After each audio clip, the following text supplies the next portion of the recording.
lives in a kingdom far beneath the sea. Her father is the Merman King, and her mother, the queen of all those beautiful and mystic beings, known as mermaids. And our young mermaid princess is about to celebrate a very important birthday.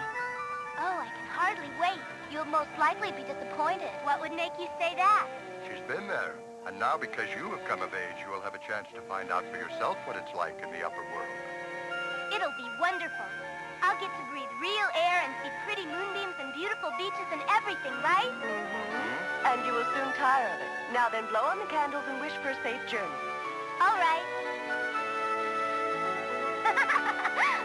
And so, like her sisters before her, it was now the littlest mermaid's turn to venture up into the great beyond. Goodbye, everybody. Wish me luck. You won't need luck, my dear, as long as you remember not to make contact with those strange people who walk on their back legs. Mother, don't worry. I won't.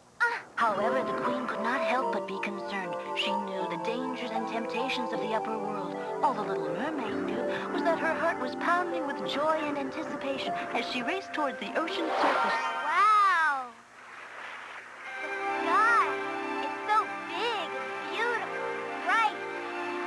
There are more stars than I even imagined. Huh? What's that? The sudden display of fireworks above the large sailing vessel frightened the little mermaid, but her curiosity proved greater than her fear.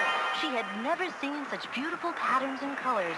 She could sense they signified some important occasion. What could they be celebrating? I have to find out. As if called by destiny, the little mermaid approached the giant ship. Her instinct had been correct, only this was no ordinary celebration. Prince Jonathan, my men and I salute you, sir, and would drink to your health on your 18th birthday. Thank you, Captain. He's the most handsome creature I've ever seen. My prince. But the prince was never to know he had captured the heart of the little mermaid.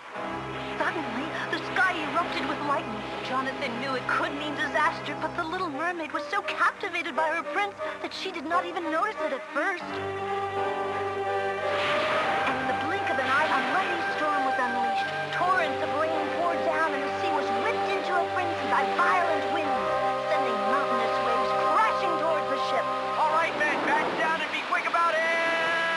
But the storm raged relentless, continuing to pound the ship as if it were a small toy. The captain and his crew could do nothing but try to hold on for their lives. The lifeboats, abandon!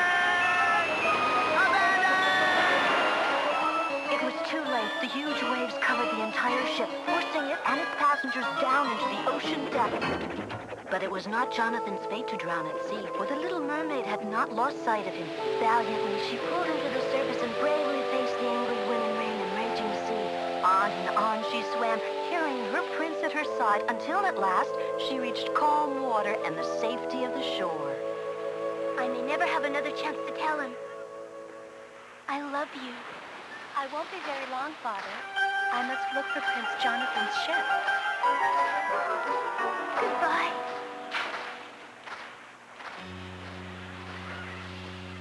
Oh, Jonathan. Jonathan, thank God you're safe. We heard news that there had been a terrible storm at sea. I was so afraid that you would be lost with your ship. Are you all right? Prince Jonathan? Yes. Only because I had the good fortune of your finding me. My ship is lost, and all of my men with it. Oh, all of them? I'm afraid so. Come, let me help you back to the palace. Thank heaven at least you have survived, my prince. Sad and still weak from exhaustion, Jonathan gratefully accepted Elizabeth's help, while the little mermaid was left with nothing to do but watch as they disappeared from view, arm in arm. I must stay near my prince. I do not think I could ever leave him now. Long into the night, the little mermaid kept her vigil, never once taking her eyes off the young prince, whose life she had saved, and whose heart she would give anything to win. But his was a sad heart. He still grieved deeply over the tragic loss of his men. I'm certain I could make him happy once again and gain his love. But then I know what I must do. And so the little mermaid hopefully returned to the deepest regions of the sea to strike a bargain with the only one she knew who could help her, the evil sea witch. I would gladly give you my potion, child. However, I will take your voice.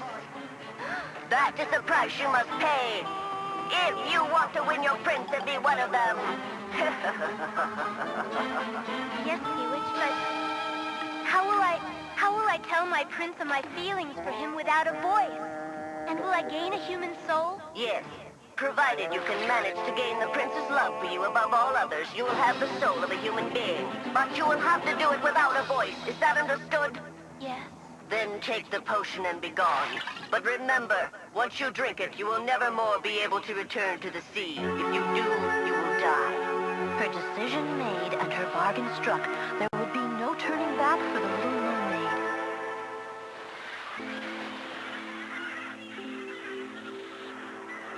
Please, you must wake up now.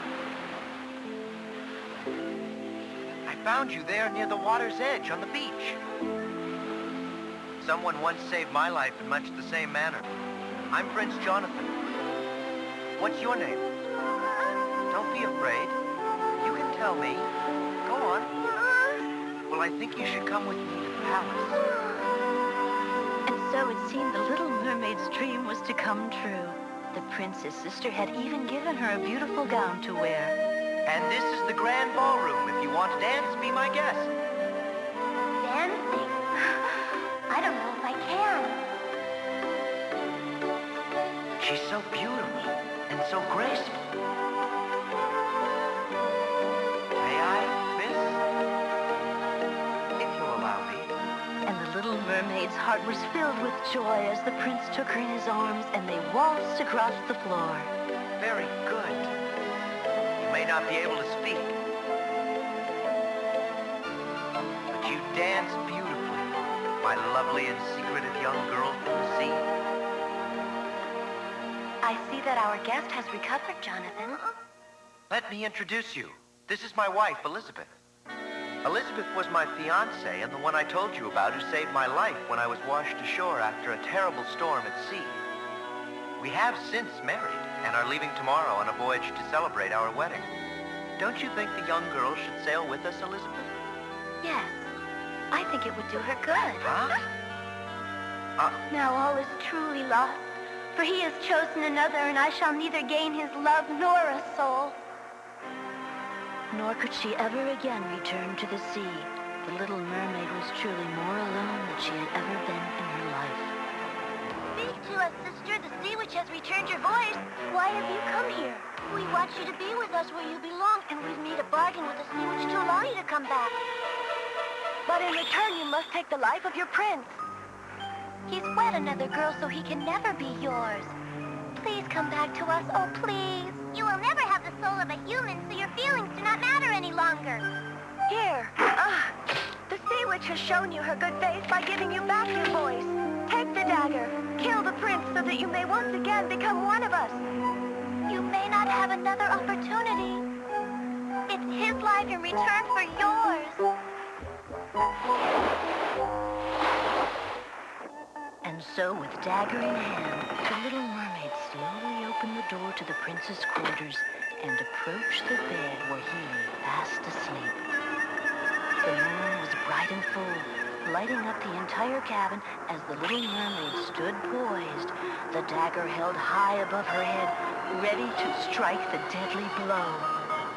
But his face was so peaceful, so innocent. Try as she might, she could not force her arm to move. This was the same face that had so thoroughly captured her heart, the same young man who had been so kind and gentle toward her. Once again she tried to summon strength, but she could not kill this young man who was still her prince, for she loved him more than her own life.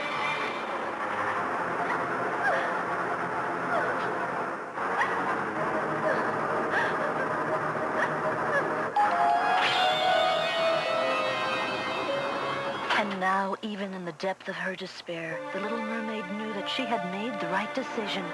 She had remained true to herself and to her love. I only hope that someday my prince may come to realize how very much I really loved him. The glittering moonbeams dancing across the ocean's surface seemed to call out to her. The sea itself was beckoning her to return. But she was no longer a mermaid, and the sea was no longer her friend. Deeper and deeper she went, the life slowly draining from her fragile body, the pressure from the ocean's depths now too great for her. Suddenly, as if by a miracle, fate came to her rescue, just as she had come to the rescue of the young prince. She was encased in a large bubble and carried aloft to the ocean surface by two guardian angels. The very source of life, the creator of all beings, was not going to allow her act of unselfish love to go unrewarded. She had earned a soul. And as she was lifted ever higher unto the heavens, the little mermaid princess knew she would live on, and that her love would also live on, and that one day she would once more find her prince.